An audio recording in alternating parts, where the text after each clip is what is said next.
দুর্গাপূজা ঘনিয়ে আসতেই ভারত জুড়ে প্রতিমা নির্মাণে ব্যস্ত সময় পার করছেন হিন্দু সম্প্রদায়ের শিল্পীরা। তবে এবার প্রতিমা ঘিরে তৈরি হয়েছে ব্যাপক বিতর্ক। পশ্চিমবঙ্গের শিল্পী অসীম পাল তৈরি করেছেন দুটি বিশেষ প্রতিমা, একটি বাংলাদেশের অন্তর্বর্তীকালীন সরকার প্রধান ও নোবেলজয়ী প্রফেসর মোহাম্মদ ইউনূসের মুখাবয়ব নিয়ে এবং অন্যটি যুক্তরাষ্ট্রের প্রেসিডেন্ট ডোনাল্ড ট্রাম্পের আদলে। দুজনকে উপস্থাপন করা হয়েছে অসুর রূপে।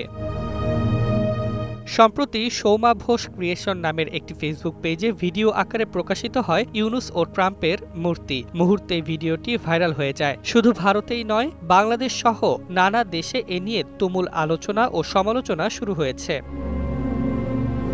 ভারতের অনেক হিন্দু সম্প্রদায়ের মানুষ বিষয়টিকে হাস্যরসাত্মকভাবে নিলেও অনেকে এটিকে অসম্মানজনক আখ্যা দিয়েছেন। তাপস বিশ্বাস নামে এক হিন্দু ব্যক্তি লিখেছেন, এগুলো করা ঠিক না। শিল্পীদের সম্মান করি ঠিক আছে, তবে যে কোনো ব্যক্তির মূর্তি বানিয়ে তাও আবার পুজোর মণ্ডপে, সেটি গ্রহণযোগ্য নয়। বিশেষ করে একজন মুসলিম ব্যক্তির মূর্তি বানানো ঠিক হয়নি।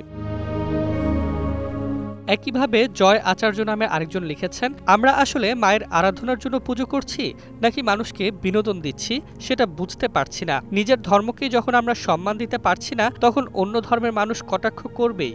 দীপঙ্কর দাস নামে আরেকজন আরো কঠোর ভাষায় প্রতিক্রিয়া জানিয়ে লিখেছেন, এই ধরনের কাজ কখনোই ঠিক না, এর জন্য ধিক্কার জানাই। ভিডিওটি বাংলাদেশের সামাজিক মাধ্যমেও ছড়িয়ে পড়ার পর নেটিজেনদের মধ্যে ক্ষোভ ছড়িয়ে পড়ে। অনেকে মন্তব্য করছেন, এ ধরনের কাজ শুধু শিল্পকর্ম নয়, বরং প্রতিবেশী দেশের প্রতি অসম্মান প্রদর্শনের শামিল। ফলে ভারত নিয়ে বাংলাদেশের জনমনে বিরূপ প্রতিক্রিয়া আরও তীব্র হয়েছে। তবে এখন পর্যন্ত এ বিষয়ে বাংলাদেশের সরকার বা কোনো রাজনৈতিক দলের পক্ষ থেকে কোনো আনুষ্ঠানিক মন্তব্য পাওয়া যায়নি।